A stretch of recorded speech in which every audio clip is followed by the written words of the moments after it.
할렐루야. 여러분 사랑하고 축복합니다. 오늘 말씀을 나누기 전에 잠시 기도하도록 하겠습니다. 하나님, 아버지여, 언제까지 나의 삶이 있도록 고단해야 되겠습니까?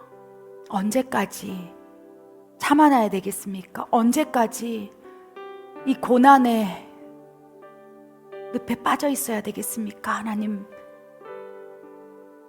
우리를 보소서. 그리하여 건져주소서.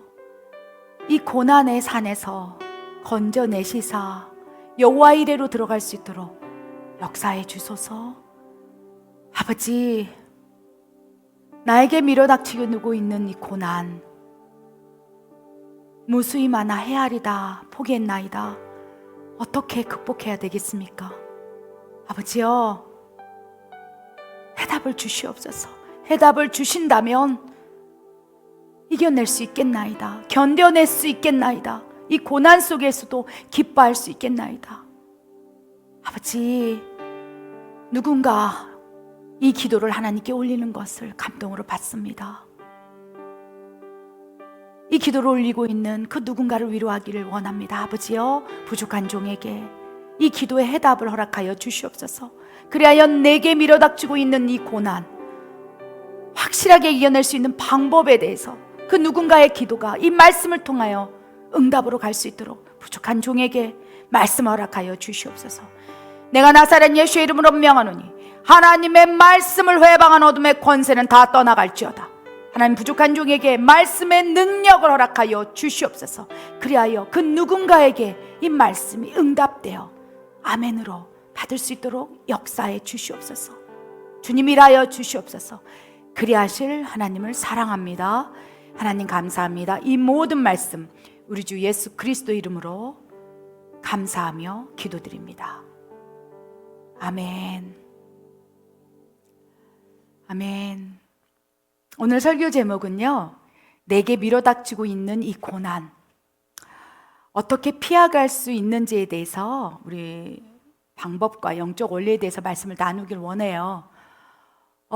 이 설교 말씀을 오늘 말씀으로 이렇게 감동받은 이유는 기도하다가 누군가 이런 기도를 올리고 있다는 감동을 받았어요. 사실 언제까지입니까? 하나님, 나 죽을 것 같습니다. 하나님, 언제까지 나는 이렇듯 이런 황량한 척박한 사막 같은 삶에서 살아야 합니까? 하나님, 해답을 주시옵소서. 그 누군가가 울부짖는 것을 느끼게 해주셨어요. 그래서 하나님께서 그 딸에게 내가 이 해답을 주길 원한다 라고 말씀을 이렇게 준비하게 되었습니다. 그 누군가가 누군가인지 모르겠습니다. 어쩌면 저일 수도 있겠습니다. 때때로 저도 하나님, 너무 지쳐요. 언제까지 이렇게 인내해야 됩니까? 언제까지 참아내야 됩니까? 그 메아리쳐 들려오는 그 음성이 그 기도한 사람이 저인 것 같습니다. 그래서 저에게 주는 응답이고 우리 모두에게 이 말씀이 응답으로 다가갔으면 좋겠습니다. 그런데 중요한 것은 내게 밀어닥치는 고난, 지금 지나온 고난, 또 앞으로 밀어닥칠 고난, 지금 현재의 고난, 이것을 어떻게 극복하겠습니까? 피해갈 수 있겠습니까? 딱 감동 가운데 피할 방법은 하나밖에 없다. 고난에 대해서 고정관념과 생각을 전환해라. 이 고난에 대해서 죽을 것 같습니다, 죽여주십시오, 이렇게 하는 것이 아니라 생각을 바꿔봐라. 거기서부터 생각의 발상을 이렇게 시작되고 변혁이 시작된다 라고 말씀을 주셨어요. 그래서 이 말씀은 저를 위한 말씀이기도 하기 때문에 제가 로마서 8장 고난에 대한 정의가 나와 있을진데 그 8장 16절 18절의 말씀을 통해서 계속 말씀을 나누기를 원합니다. 읽겠습니다. 성령이 친히 우리의 영과 더불어 우리가 하나님의 자녀인 것을 증언하시나니 자녀이면 또한 상속자 곧 하나님의 상속자요 그리스도와 함께한 상속자니 우리가 그와 함께 영광을 받기 위하여 고난도 함께 받아야 할 것이니라. 생각하건대 현재의 고난은 장차 우리에게 나타날 영광과 비교할 수 없도다. 아멘. 우리가 가지고 있는 고난에 대한 고정관념이 무엇입니까? 고난, 어려움, 문제, 궁핍, 환난. 딱 한마디로 요약할 수 있어요. 힘들어. 또 시작이야.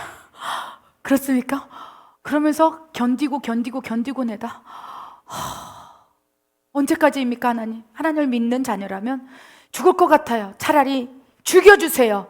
이게 고난을 바라보는 우리의 삶의 모습인 거예요. 처음에는 막 견뎌보려고 합니다. 그러나 그 고난이요, 때로는요, 감당치 못할 시험 당함으로 막 패키지로 올 때가 있는 거예요. 재정의 궁핍, 실직, 그리고 실직으로 인하고 재정의 궁핍이 있으니까 또 가족 가운데 난 당신하고 못 살겠어, 이혼해, 이렇게 할 수도 있는 거예요. 여러분, 요즘에는요, 조건 보고 결혼했다면 환경이 바뀌게 되면 바로 갈라지는 것이 예사라는 거예요. 이게 상식이 되었다는 거예요. 나는 저 사람과 결혼할 때, 저 사람과 교제할 때, 저 사람을 사귀게 되고, 저 직장에 들어간 이유는 이것 때문이야, 이 조건 때문이야. 그래서 우리는 소통의 조건이, 그렇죠?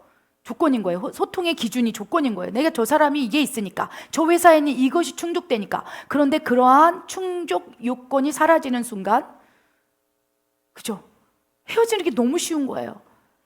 그래서 실직을 하고 재정에 궁핍이 있고, 그렇게 되면 내가 알고 사랑했다고 느꼈던, 심지어 배우자까지도 그냥 갈라서 버리고, 돌아서 버리고, 차단해 버리고, 외면해 버리고, 버려버리고, 이것이 우리의 삶 가운데 일어나는 일상적인 모습인 거예요. 그래서 고난이 올 때요, 패키지로 올 수 있다는 거예요. 실직과 뭐 여러 가지 다양한 게 막 한꺼 시련까지 다 올 수 있어요. 그러면 너무 지치는 거예요. 그 사람이 불신자라면 정말 극단적인 선택, 극단적인 판단을 하겠죠. 그럼 우리는 하나님이지 않습니까? 하나님을 믿는 자녀도 고난이 올 수 있다는 거예요. 실직을 할 수 있고, 시련을 당할 수 있고, 또 내가 감당치 못할 시험 당함을 당할 수 있고, 또 사탄이 공격하여 여러 가지 만신창이가 되는 요인들이 있을 수 있다는 거예요. 이것이 우리의 삶이라는 거예요. 세상의 신에 장악되고 있는 이 세상에서의 삶인 거예요. 천국이 아니기 때문에 그러한 고난, 어려움, 문제, 환난, 궁핍, 다양한 어려움 속에서 우리는 살아가고 있고, 내일도 살아가고, 천국 갈 때까지 그 삶을 살아내야 한다는 것입니다. 그렇기 때문에 그런 삶이 오늘 하루라면 괜찮습니다. 만약에 한계가 있고 이번 달까지만 그렇다고 하면 괜찮은데, 이번 달 지나고 나면 또 다른 문제, 또 다른 문제, 더 큰 문제들이 막 계속적으로 도미노처럼 쓰러져 가면서 올 때, 그 고난을 바라보면서 이제 낭망하기도 하고 포기하기도 하고 죽여달라고 하다가 그냥 하나님한테 이렇게 소리를 지르기도 하고 원망하면서 돌아서기도 한다는 것입니다. 어떻게 반응해야 될까요? 앞으로 계속 우리에겐 고난이 밀어닥칠 거예요. 어떻게 해야 될까요? 우리 말씀 읽은 대로 고난에 대한 고정관념을 바꿔야 되는 거예요.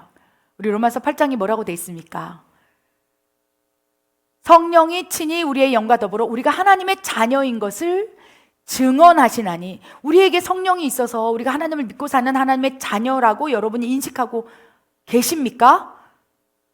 여러분, 하나님의 자녀입니까? 하나님을 신뢰하고 있습니까? 하나님을 믿고 있습니까? 주는 그리스도시요 하나님의 아들이라는 것, 나의 구세주라는 걸 믿고 있습니까? 하나님의 자녀입니까? 그렇다면 17절에 그 해답이 있는 거예요.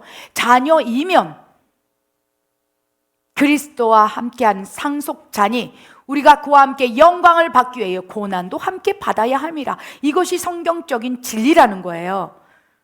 우리가 자녀가 아니라면, 불신자라면 모르겠으나, 너희가 성령이 내주한 하나님의 자녀고 너희가 하나님을 신뢰하고 믿고 있다면, 자녀이면 그리스도의 고난에 함께 동참해야 됩니다. 그래야 자녀이면 하나님께서 그 자녀를 양육하기 위해서 때로는 혹독하게, 때로는 매몰차게, 때로는 모른 척하고 뒤돌아선 채 그 일을 허락하실 수도 있다는 거예요. 자녀이면. 그래서 사람들이요, 불신자들이 막 하나님이 나를 때렸다, 하나님이 심판했다, 아니라는 거예요. 분명한 것은 자녀이면 그리스도의 고난에 동참하여 너희가 받을 영광에 참여할 수 있도록 내가 너를 이끌어가고 고난에 참여하게 함이라 라고 말씀하시는 거예요. 조건이 자녀이면. 그래서 지금 밀어닥치고 있는 고난, 지금 현재 당하고 있는 고난이 있다면, 그리고 자신이 하나님의 자녀라고 생각하고 있다면 고난에 대한 고정관념, 생각의 발상이 필요합니다. 자녀이면 그리스도의 고난에 참여하는 것이 합당하고 18절의 결론 말씀입니다. 생각하건대, 이제 생각을 바꾸라는 거예요. 그 전까지는 고난이면 죽을 것 같고 힘들고 고단하고 포기하고 싶고 내 삶도 다 끝내버리고 싶고 죽었으면 좋겠다 막 생각에 꼬리를 물고 결국 그 생각에 정죄함으로 막 무너지고, 이제 그 생각을 바꿔라. 생각하건대 현재 고난은 장차 나에게 나타날 영광과 바꿀 수 없습니다. 고정관념을 바꾸시기 바랍니다. 아멘. 그래야 할 때 어떻게 됩니까? 생각이 바뀌게 된다는 거예요. 아, 고난이 축복이 됩니다. 이 말씀이 이해가 된다는 거예요. 그런데 나에게 밀어닥치고 현재 가지고 있는 어려움, 문제, 환란, 궁핍 이런 것들에 대해서 우리가 가지고 있는 고난, 힘들어, 지쳤어, 짜증나, 언제까지 막 이런 생각만 계속 생각하고 있다면 안 돼요. 그러니까 생각하건대 내가 자녀이면 앞으로 받을 영광을 위해서 지금 나를 다루시는구나, 이렇게 생각을 바꿔나갈 때 이제 고난이 유익이고 고난이 축복이라고 말할 수 있다는 것입니다. 그럴 때 생각이 더욱 변화될 수 있는 거예요. 여러분 생각 변화되셨습니까? 여러분 하나님의 자녀입니까? 생각하건대 현재의 고난은 장차 받을 영광과 비교할 수 없습니다. 그럴 때 고난이 유익으로 우리에게 다가올 수 있다는 거예요. 생각의 발상이 필요합니다. 우리 고난이 줄 수 있는 유익들 5가지를 한번 살펴보기를 원합니다. 읽겠습니다. 고난을 통해 하나님의 음성을 들을 수 있음. 고난을 통해 성품을 연단하심. 고난 가운데 하나님을 의지한다면 일하심을 경험하게 됨. 고난을 겪으면서 이웃을 바라보게 됨. 고난 속에서 천국을 소망하게 됨. 아멘. 생각의 전환, 고정관념이 이제 벗겨지고, 아, 고난이 유익이다라는 생각을 갖게 된다면 구체적으로 어떠한 유익이 있는지를 우리가 인식하고 있어야 돼요. 그냥 고난이 유익이야. 너무나 많은 사람들이 얘기해요. 그래서 고난당하고 있는 사람 앞에 가서 아, 고난이 축복이에요. 그러다가 싸움 난다는 거예요. 고난당하고 있는 사람에게 가서 아, 축복합니다. 고난이 축복입니다. 유익입니다. 라고 하면 동의가 안 된다는 거예요. 오히려 그것이 분쟁의 거리가 될 수 있어요. 마음이 상할 수 있어요. 그렇기 때문에 우리는 앞으로 우리가 밀어닥칠 고난이 또 있을진데 그 고난 앞에서 우리가 고난이 줄 수 있는 이 5가지 유익을 이 머릿속에 그 데이터베이스에 쫙 넣어서 고난이 올 때마다 이 데이터베이스에 있는 것들을 하나하나 묵상하면서 견뎌낼 수 있는 힘을 받기를 원합니다. 첫 번째 고난이 줄 수 있는 유익은요, 고난이 있다면 이 고난이 여러 다양한 통로일 수 있겠습니다. 고난을 통해 하나님의 음성을 들을 수 있어요. 여러분, 죽을 병에 걸리는 고난이 있을 수 있다고 생각해 봅시다. 갑자기 건강하게 살았는데 갑자기 조금 통증이 있어서 병원에 갔더니 불치병, 이런 경우가 있을 수 있다는 거예요. 그럴 때 자녀이면, 불신자라면 뭐 세상 방법을 찾겠죠. 다양한 방법을 찾겠죠. 낭망하고 포기할 수도 있겠죠. 그러나 너희가 하나님의 자녀이면 그 질병 속에서 누구를 바라보겠느냐? 하나님을 찾지 않겠느냐? 이것이 고난의 유익이 될 수 있는 거예요. 그래서 이 고난이 줄 수 있는 유익 가운데 앞에 수식어가 있은즉 하나님의 자녀이면 고난을 통해 하나님의 음성을 들을 수 있어요. 왜? 자녀이기 때문에 하나님 죽을 것 같아요. 살려주세요. 나 아파요. 실직을 당했을 때 하나님 내가 뭘 잘못했는데요. 그것이 자녀이면 하나님께 부르짖을 수 있다는 거예요. 그 고난을 해결해 달라고, 그 문제를 해결해 달라고, 이 고통 가운데 나를 건져 달라고. 그 고난 앞에서 하나님께 기도했던 것이 바로 다윗의 시편이 아니겠습니까?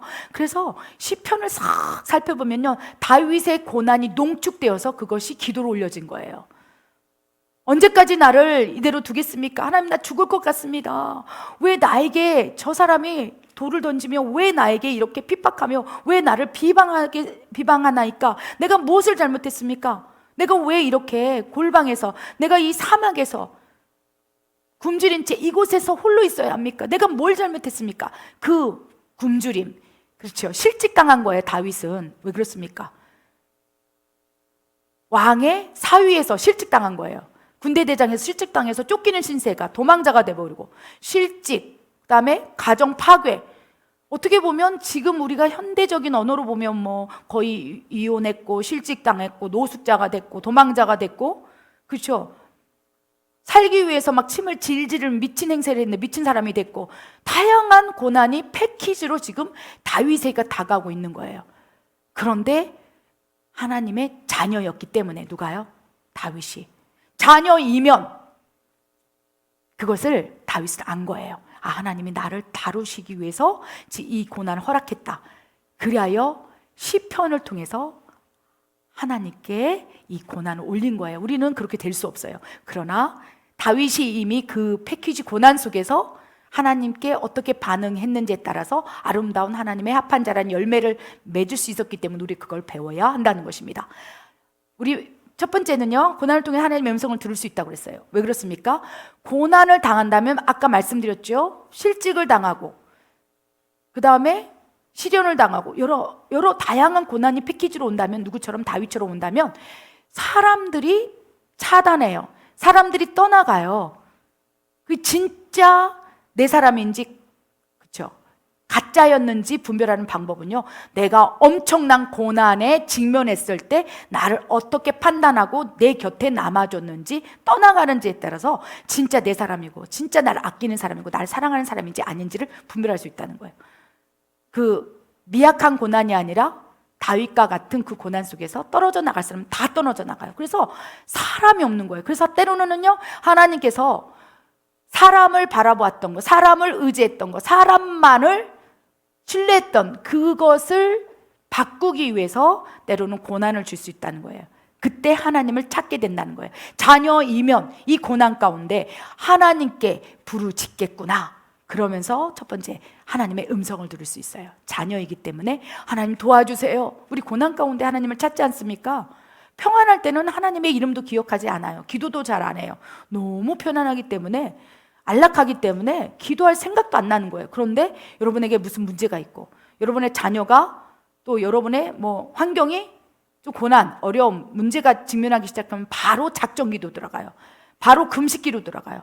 바로 철야기도 가요. 바로 새벽기도 시작해요. 우리가 기도하는 거 보면요, 문제가 있을 때 금식기도 하죠. 문제가 있을 때 갑자기 안 나가던 새벽기도 나가면서 주여 하면서, 그래서 고난을 통해 하나님의 음성을 들을 수 있어요.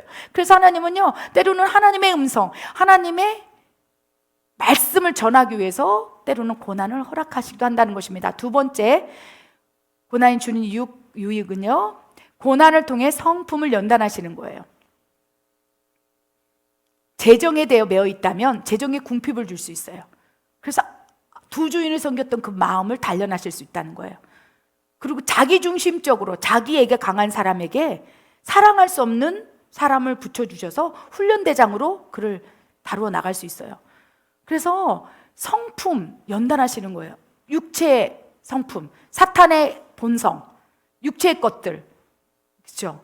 사탄으로부터 받은 이 더럽고 추악한 나의 기질, 성품, 인격을 다루기 위해서 고난을 통해서 성품을 허락하신다는 거예요. 이 성품은 하나님의 형상대로 이 성령의 9가지 열매를 맺게 하기 위해서 하나님께서 때로는 고난을 통해서 사랑할 수 없는 사람을 붙여놓으시고 그 사람을 사랑해라. 하나님의 자녀라면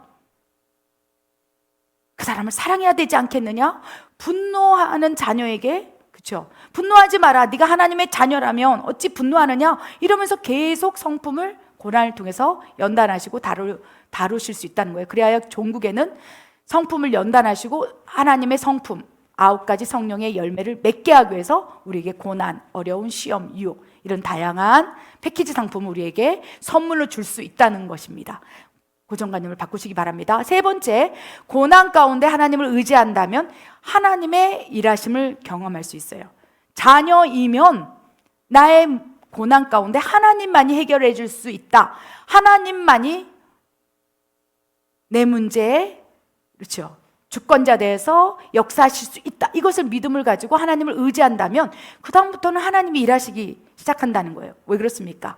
우리가 하나님의 자녀이기 때문에, 하나님은 우리 아버지이기 때문에 자녀이라면 하나님 앞에, 아버지 앞에 기도할 때 이제 아버지께서 실제로 일하시게 된다는 거예요. 그래서 기도 응답을 받게 되므로 고난 속에서 믿음이 더 커질 수 있다는 것입니다. 네 번째 유익은요, 고난을 겪으면서 이웃을 바라보게 돼요. 우리의 시선은 항상 우리만을 바라봐요.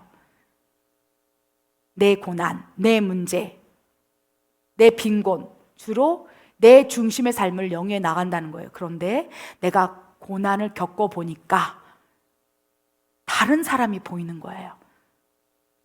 배고픈 사람이 배고픈 사람의 심정을 안다고 하지 않습니까? 굶어본 사람이 굶고 있는 사람의 고통을 아는 거예요. 저 같은 경우는 7년 사이에 가족이 3명이 자살한 그 고난을 통해서 자살하는 사람의 고통, 그리고 그리고 자살 이후에 남겨준 유가족에 대한 고통이 뼛속 깊이 내 안에 들어와 있는 거예요. 그래서 고난을 겪으면서 남의 고통을 느끼게 돼요. 예전에는 내 고통만 바라보았고 남의 고통은 관심도 없었어요. 그런데 내가 고난을 겪고 어려움을 겪고 문제 앞에서 자녀이기 때문에 하나님의 도우심을 받고 하나님의 일하심을 경험하면서 극복했다면 그 다음부터 다른 사람의 고난도 그 관점으로 내가 받은 그 고통, 동병상련의 그 아픔으로 그 사람을 바라볼 수 있게 된다는 것입니다. 그리하여 수직적 하나님을 향한 사랑이 수평적 이웃사랑으로 흘러갈 수 있는 통로가 바로 고난이 될 수 있다는 거예요. 고난 당한 이후에 정말 이웃을 사랑하는 마음을 부어줄 수 있다는 것입니다. 아멘. 그리고 5번째는요, 고난 속에서 천국을 소망하게 됩니다. 우리는 천국이 있다는 것을 믿습니다. 천국, 지옥이 있다는 걸 믿어요. 그런데 삶 가운데 그것을 믿지 않는 상태로 살아가는 경우가 너무 많은 거예요. 지식으로는 믿지만, 입으로는 믿고 있다 하지만 실제로 이 세상이 전부인 것처럼, 이 세상이 영원히 끝나지 않은 것처럼, 죽고 난 다음에는 아무것도 없는 것처럼 우리는 그렇게 살아가고 있다는 거예요. 그런데 고난 속에서 하나님 나 좀 죽여주세요. 아, 천국 가고 싶다. 기도할 때마다 하나님 나 천국 가고 싶어요. 그러면서 천국에 대한 소망, 천국에 대한 확신이 커질 수 있다는 거예요. 그래서 고난, 깊은 고난에 있는 사람들은요, 아, 이 세상에 미련이 없다, 이 세상에 소망이 없다, 그리고 천국을 보게 될 수밖에 없다는 거예요. 그래서 고난이 줄 수 있는 이 5가지 유익을 기억하셔서 고난에 대한 고정관념을 바꾸시기 바랍니다. 그런데 문제는 모든 고난이 다 축복은 아니라는 것입니다. 그래서 우리가 고난의 3가지 종류에 대해서 살펴보고 어떤 것은 축복인지, 어떤 것은 축복이 아닌지, 어떻게 할 때 축복이 될 수 있는 건지에 대해서 말씀을 나누기를 원합니다. 읽겠습니다. 하나님이 허락하신 고난, 자신의 죄로 기인된 고난, 사탄으로부터 기인된 고난. 아멘. 이 고난 3가지를 기억하시기 바랍니다. 첫 번째는요, 하나님으로부터 온 고난, 하나님께서 특별한 목적으로, 특별한 방법으로, 특별한 상황 속에서 허락하신 고난이 있을 수 있어요. 2번째는요, 자신의 죄로 기인된 고난이 있을 수 있고요. 3번째는 사탄으로부터 기인된 고난이 있을 수 있어요. 이 고난의 3가지 종류는요, 늘 인식을 해놓기 바랍니다. 그래서 가장 중요한 것은 어떠한 고난이 나에게 밀어닥칠 때, 어떠한 어려움과 문제가 있을 때 도대체 이 고난은 어디로부터 기인된 것이지, 왜 이 고난이 나에게 밀어닥치게 된 것인지 분별하시기 바랍니다. 분별하는 것만으로도 50%는 고난을 이길 수 있고요, 그 분별하는 그 자체, 그리고 나머지 50% 유익으로 승화될 수 있는 소지가 있다는 거예요. 그래서 고난의 종류 3가지, 하나님으로부터 온 고난, 자신의 죄로 기인된 고난, 사탄으로부터 온 고난이 있을진데, 하나님으로부터 온 고난, 하나님이 허락하신 고난은 어떤 경우에 허락될까요? 하나님 쓰고 싶은 거예요. 그리고 저것만 고친다면, 내 자녀일진데 더 다듬고 싶은 아버지의 마음, 자녀이기 때문에 아버지가 양육하는 것이 합당하지 아니야.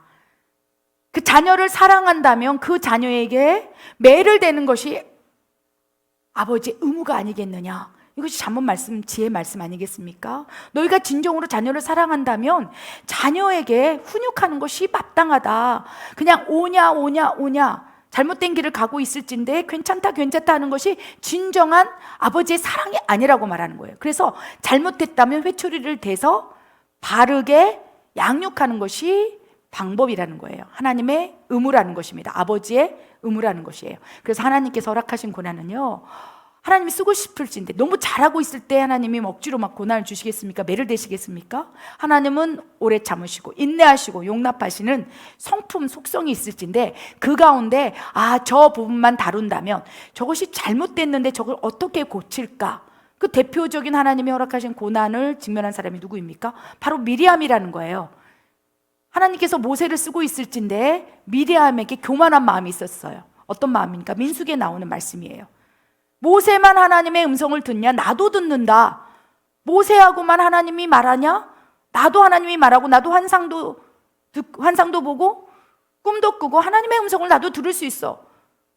그러면서 모세를 비방하고 판단하기 시작하면서 그 자리를 차지하고 싶은 교만이 있었던 거예요. 그래서 미리암과 아론 중심으로 쿠데타가 형성되는 거예요. 설령 모세가 죄를 지었다 할지라도 하나님께서 지금 쓰고 계신 모세일진데 미리암이 그 죄를 지었던 거예요. 그럴 때 하나님께서 미리암을 그냥 쳐내지 않고 하나님께서 친히 말씀하시고 이제 다루기 시작했다는 거예요. 그래서 하나님이 허락하신 고난, 그 고난이 무엇이었습니까? 질병이었다는 거예요. 나병을 허락하심으로 그 이스라엘 백성 진 밖에서 내쳐서 7일 동안 그 죄를 바라보게 하신 거예요. 그 7일 동안 허락하심으로 그 안에서 회개가 일어났고, 회개의 영이 부어져 다시 하나님께 돌아왔을 때 그 죄를 용서해 주시고, 하나님 허락하신 고난, 나병고차도 씻은 듯이 양털처럼 휘어지게 함으로 그 고난을 넘어서게 했다는 것입니다. 그래서 하나님의 허락하시는 고난은 축복이에요. 그래서 그 이후로는요, 미리암이 모세의 권위를 침범하고 그러한 죄를 다시 짓지 않았어요. 그리고 미리암은 그 순간부터 여선지자로 강력하게 그의 직임, 역할, 그의 능력에 합당한 그릇으로 하나님께서 사용하셨다는 거예요. 만약에 그렇게 다루지 않았다면 미리암의 교만, 나도 하나님의 음성 들어, 나도 저 모세처럼 할 수 있어, 자기 포지션에 맞게 위치를 잡고 직임을 감당하고 책임을 다해야 할진데 뛰어넘어서 욕심을 부리는 거예요. 뛰어넘어서 교만해지는 거예요. 그것을 다루지 않는다면 하나님의 일하심이 회방받을 수 있기 때문에 애시당초 처음부터 하나님이 다루셨던 거예요. 나병을 통해서 다루셨을 때 온전한 성품으로, 사전에 우리 고난을 통해서 받을 수 있는 5가지 유익을 통해서 미리암이 더 큰 선지자로 사용받을 수 있었다는 것입니다. 그래서 모든 고난은 다 축복이 아닐진데 그 가운데 하나님이 허락하시는 고난은요, 고난이 축복되기 위해서, 고난이 유익되게 하기 위해서 하나님께서 친히 아버지가 자녀이면 다루시는 고난이라는 거예요. 그럼 두 번째는, 자신의 죄로 기인된 고난은 축복일까요? 자신의 죄로 기인된 고난이 무엇이 있을까요? 도박을 함으로, 그렇죠? 모든 재산을 탕진함으로 만신창이가 되어버리고 노숙자 신세가 되었다면 이 고난은 어디로부터 기인된 것일까요? 자신의 죄라는 거예요. 도박이라는 죄. 술 취하지 말라, 이는 방탕한 것이라라고 분명히 그것이 죄라고 말씀하셨지만, 술 취함으로 말미암아 그로 인하여 파생적인 여러 가지 문제, 고난, 어려움, 환난에 직면했다면 그건 누구 잘못일까요? 자기 죄의 잘못인 거예요. 그럴 때는 고난이 위익이 아닌 거예요. 술 취함으로 모든 것이 파괴되고 만신창이가 된 그 고난이 어찌 유익일 수 있겠습니까? 어찌 축복일 수 있겠습니까? 그러한 자신의 죄로 기인된 고난은 고통일 뿐이에요. 그런데 자신의 죄로 기인된 고난일지라도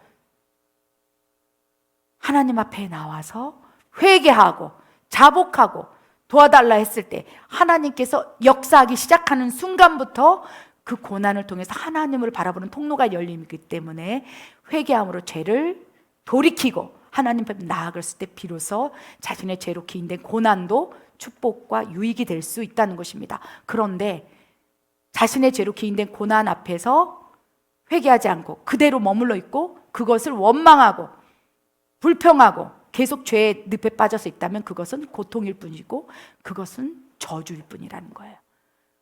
그래서 자신의 죄로 기인된 고난을 겪고 있습니까? 회개가 정답입니다. 그럼 유익이 될 수 있어요. 그리고 사탄으로부터 기인된 고난이 있을 수 있어요.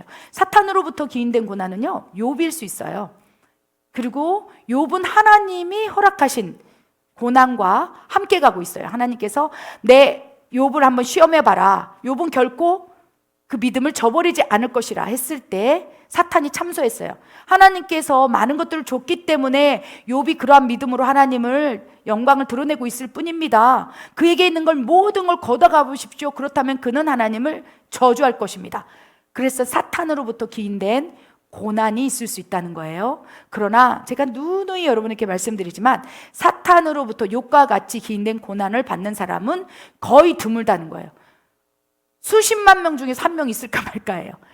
욥처럼 하나님이 그 당대, 그 시대에 보이기에 의인이라고 칭함받는 믿음의 사람 아니면 그렇게 하나님이 사탄에게 명분을 줘서 네가 한번 건드려봐라. 욥은 그래야 할지라도 나를 버리지 않을 것이다. 이렇게 얘기한다는 거예요.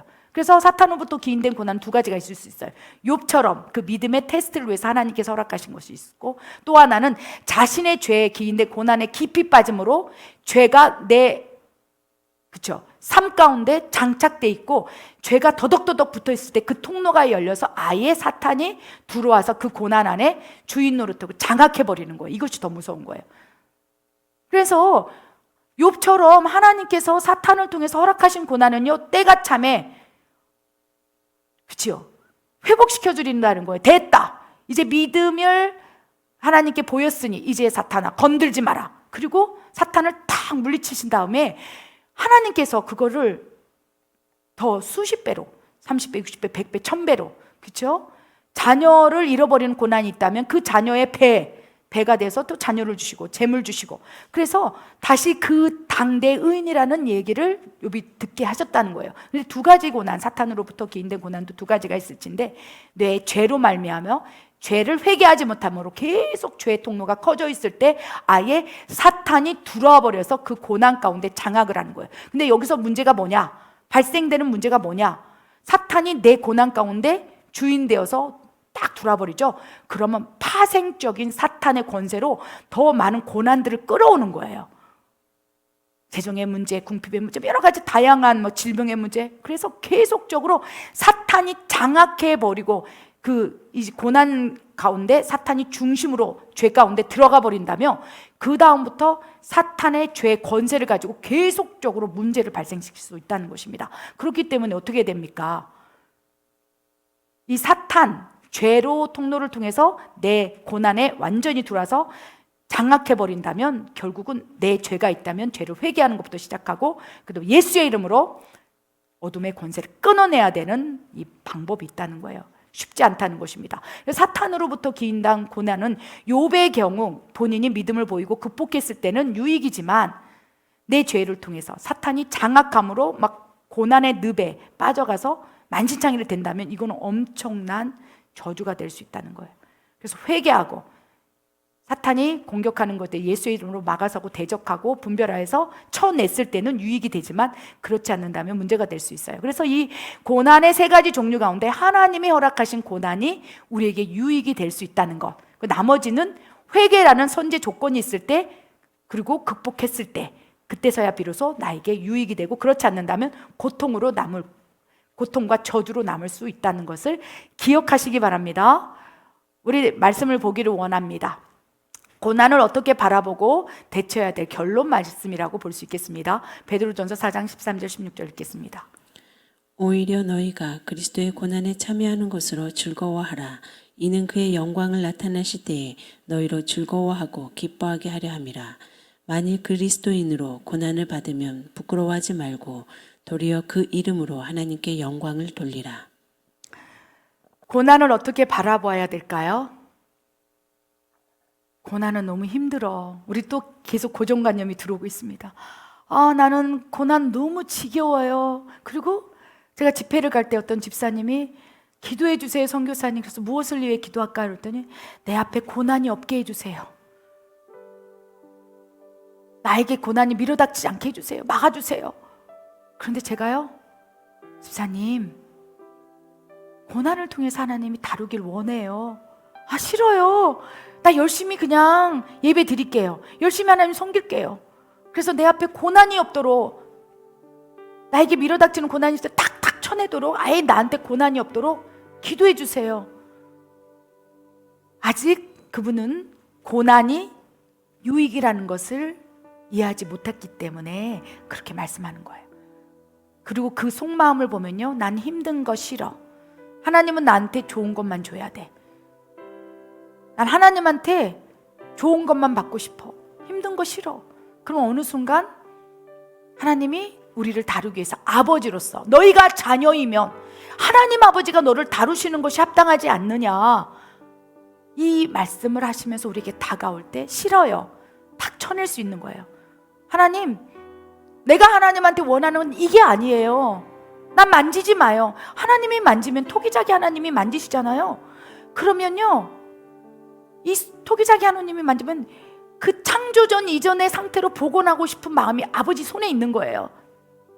내가 너를 이렇게 빚었어. 처음 죄 짓기 전 아담의 모습으로 막 빚고 싶은 거예요, 토기자기 하나님께서. 그런데 우리는 어떻습니까? 모든 죄가 더덕더덕 붙어있는 채 토기자기 하나님 손으로 만질 때 버려야 될 것들이 너무 많은 거예요. 불필요한 것들이 너무 많은 거예요. 더덕더덕 붙어있는 죄가 너무 많은 거예요. 그러니까 토기자기 하나님의 손으로 만지면서 이거를 뜯어내야 돼.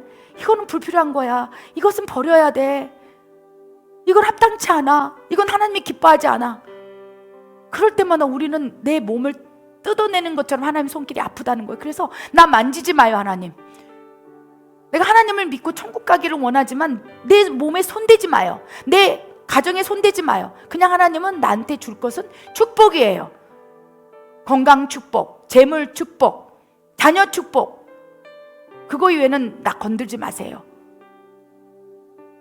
이것이 우리의 본심인 거예요.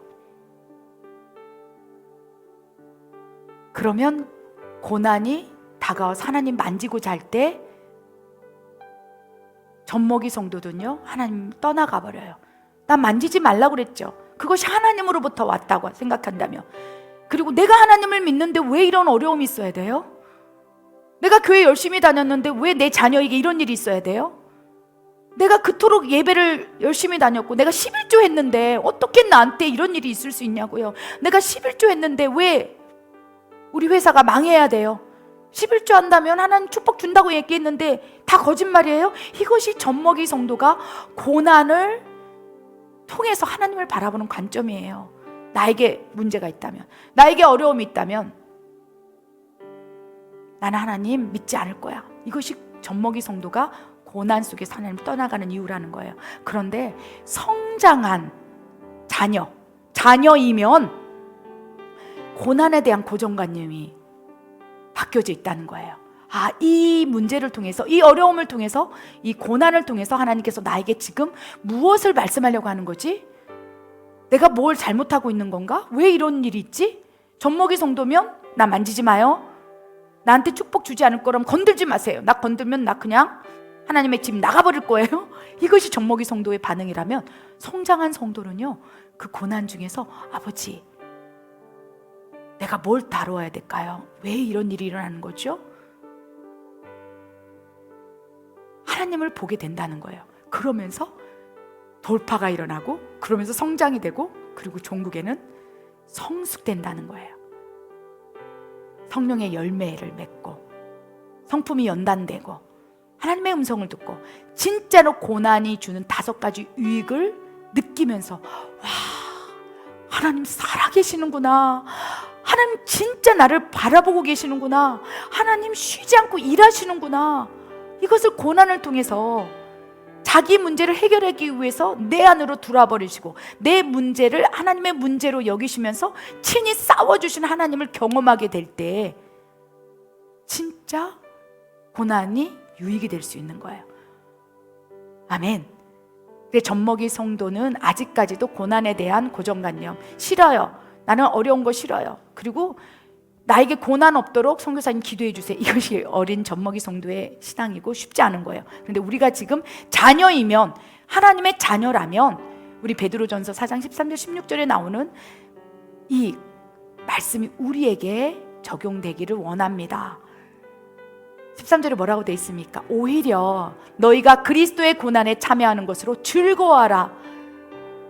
고난에 대한 고정관념과 생각의 전환이 일어나기 시작한다면, 와, 하나님이 나에게 무엇을 주려고 이런 어려움을 주셨지? 하면서 기뻐하고 즐거워할 수 있다는 거예요.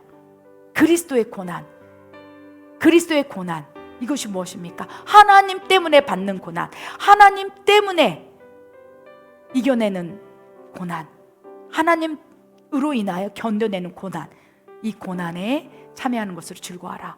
그래서 우리가 고난을 이길 수 있는 힘, 피해갈 수 있는 유일한 길은요, 그리스도의 고난이구나, 나를 다루시는 하나님의 손길이구나라고 생각을 바꾸면서부터 시작되면, 그로 인하여 힘들지만, 어렵지만, 죽을 것 같이 고단하지만 즐거워할 수 있는 거예요. 쉽지 않습니다. 아멘. 그러나 우리 그 뒤편에 말씀하고 있지 않습니까? 이는 그의 영광을 나타내실 때 너희로 즐거워하고 기뻐하게 함이라. 그의 영광을 언제 나타내겠습니까? 우리 심판 때 주님을 볼 거예요. 우리가 이 세상에 숨이 끊어진 이후에 주의 영광을 얼굴과 얼굴을 대면해 볼 거예요. 그때 너희로 즐거워하고 기뻐하게 하게 함이라. 고난이 주는 5가지 유익이 우리 삶 가운데 농축되어 삶으로 흘러나올 때, 그것이 우리가 심판대에서 면류관을 받을 수 있는 조건이라는 거예요.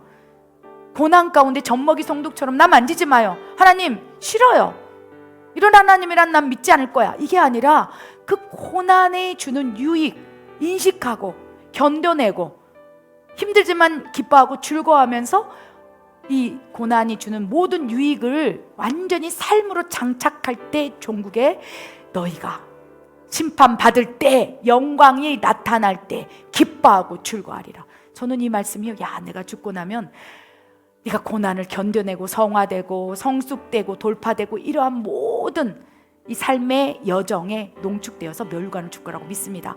아멘. 얼마나 즐거워하고 기뻐하겠습니까?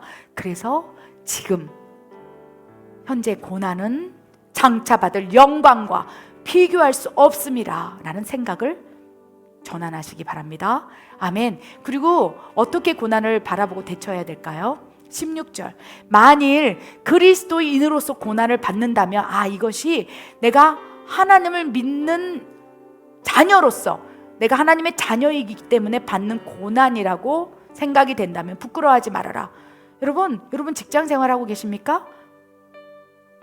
직장 생활을 할 때 그리스도인이라고 선포하며 다닐 수 있어요. 그럴 때 받는 고난이 있을 수 있어요. 조롱을 받을 수도 있고 미움을 받을 수도 있고요, 판단을 받을 수 있어요. 그리고 세상의 상식으로 살아가는 것이 아니라 하나님의 방법으로, 하나님의 말씀에 순종함으로 살아갈 때 부딪힐 수 있는 거예요. 세상의 신이 이 세상을 다스리고 있지 않습니까? 그래서 세상의 상식이 있고 세상의 방법이 있어요. 그런데 뭐라고 됐습니까? 만일 그리스도인이라면, 하나님의 자녀라면 그 직장생활을 할 때 하나님의 방법으로 살아가기 위해서, 하나님의 시선, 하나님의 뜻, 하나님의 말씀대로 살아가기 위해서 몸부림칠 거예요. 사람이 떡으로 사는 것 아니요 하나님의 말씀으로 살아가느니라. 그럴 때 하나님의 말씀을 적용해서 직장에서 살려고 한다면 그것이 고난일 수 있는 거예요. 답답한 거죠. 꽉 막힌 답답한 사람이 되는 거죠. 그럴 때 받는 여러 가지 다양한 고난이 있을진데 부끄러워하지 말아라 라고 말씀하신다는 거예요. 그리고 그런 고난을 당할 때마다 순간순간 하나님이 위로해 주시겠지만 자기 스스로 위로하기 바랍니다. 이는 하나님께 영광이 되게 함이라. 아멘. 하나님께 영광 올립니다. 고난 속에서도 하나님 이 고난을 통해서 이 고난이 유익될 걸 믿습니다. 미리 영광 올립니다. 나를 받으소서. 이 고난을 잘 견뎌내므로, 이 고난을 잘 극복함으로 장차 나타날 영광과 비교할 수 없을 만큼 하나님께 영광이 되기를 원합니다. 그러면서 스스로 위로하면서 이 고난을 바라보고 대처하기를 원합니다. 제가 예언합니다. 쉽지 않습니다. 그러나 우리는 하나님의 자녀이고, 하나님께서 로마서에 말씀하신 것처럼 하나님의 자녀이면 현재 고난을 장차 받은 영광과 비교할 수 없다라고 생각하면서 견뎌내라라고 말씀하신 거예요. 그리고 또 하나 위로는 자녀이면 하나님께서 도와주시지 않겠느냐. 너희가 내 아들일진데 내 딸일진데 내가 바라만 보고 있겠느냐. 눈동자처럼 너만 쳐다보고 있어. 그러나 그 고난 가운데 젖먹이처럼 하나님을 떠나가지 않고 하나님 때문에, 내가 자녀이기 때문에, 내가 그리스도인이기 때문에 즐거워하고 부끄러워하지 아니하고 그 상황 속에서도 영광을 기대하면서, 면류관을 기대하면서 하나님 괜찮아요. 그러나 하나님 도와주세요. 이 고난, 이 어려움, 이 문제 이제 내 것이 아니고 하나님 것이 오매 하나님 도와주십시오. 역사해 주시옵소서. 그리고 어둠이 장악하고 그 고난을 주도하고 있다고 느껴진다면 내가 나사렛 예수의 이름으로 명하노니 나의 삶 가운데, 이 고난 가운데, 문제 가운데, 어려움 가운데 역사하고 있는 어둠의 권세는 파쇄될지야 떠나 갈지어다. 강하고 담대함으로 대적하면서 탁탁 쳐내라는 거예요. 분별하면서. 그럴 때 고난이 멈춰질 수 있고 그 고난 뒤에 받는 놀라운 유익이 우리 삶 가운데 펼쳐질 수 있을 거라고 믿습니다. 이것만이 우리에게 밀어닥치고 있는 고난을 극복할 수 있는 확실한 방법이에요. 우리 삶 가운데 고난은 계속 올 거예요. 어려움이 있을 거예요. 문제는 생길 거예요. 환난이 올 것입니다. 그러나 그 고난을 바라보는 생각을 바꿔나간다면 그 고난이 고통과 저주가 아니요 정말로 내 삶 가운데 가장 축복된 시간이었다고, 유익이었다고, 고난이 축복이었다고 많은 사람에게 간증할 수 있고요, 하나님께도 감사할 수 있다고 저는 믿습니다. 그래서 간증이 무엇입니까? 내가 엄청나게 힘들었어요. 어려웠어요. 죽을 것 같았어요. 그런데요, 하나님께서 나를 도와주셔서 이렇게 하나님의 영광의 도구가 되었습니다. 그게 간증자인 거예요. 간증은 뭡니까? 내가 고난을 겪었으나 그 고난 가운데 하나님이 역사하심으로 이 고난을 극복한 스토리인 거예요. 저도 불과 7년 사이에 가족 3명이 자살했지만 얼마나 고난입니까? 고통입니까? 저주입니까? 그러나 나는 이 고난이요 나에겐 유익이라고 지금 고백해요. 이 가족 3명의 자살, 이 고난이 나에게는 은사예요. 은사는 무엇입니까? 복음을 전하기 위한 유용한 도구인 거예요. 귀신을 쫓아내고 세방언을 말하고 손을 얹으니 나으리라, 이 능력적인 부분이 아니라 내 삶 가운데 내 몸에 붙어있는 고난의 흔적이 나에게는 은사가 되어서 남의 고난이 내 고난인 것 같고, 이 고난을 통과하게 하신 하나님, 그것을 열방을 다니면서 간증하고 있는 거예요. 그래서 저에게는요, 이 고난이 간증이 되었고 나의 은사가 되었다는 것입니다. 이것이 바로 유익이라는 거예요. 지금 저 스스로도 이렇게 하나님께 신앙 고백 드릴 수 있어요. 고난 뒤에는 축복이, 고통 뒤에는 성숙이, 고독 뒤에는 하나님의 임재가 있기에 나에게 허락하신 이 모든 고난, 고통, 고독조차도 하나님께 감사합니다. 모든 영광 하나님께 올려드립니다. 하나님이 자랑하시는 간증자를 세우기 위해서 여러분에게 지금 고난을 허락하셨다는 것, 하나님의 자랑거리로 삼기 위해서 지금 문제를 허락하셨다는 것, 그것이 고난을 이길 수 있는 유일한 방법이라고 믿습니다. 기도하겠습니다.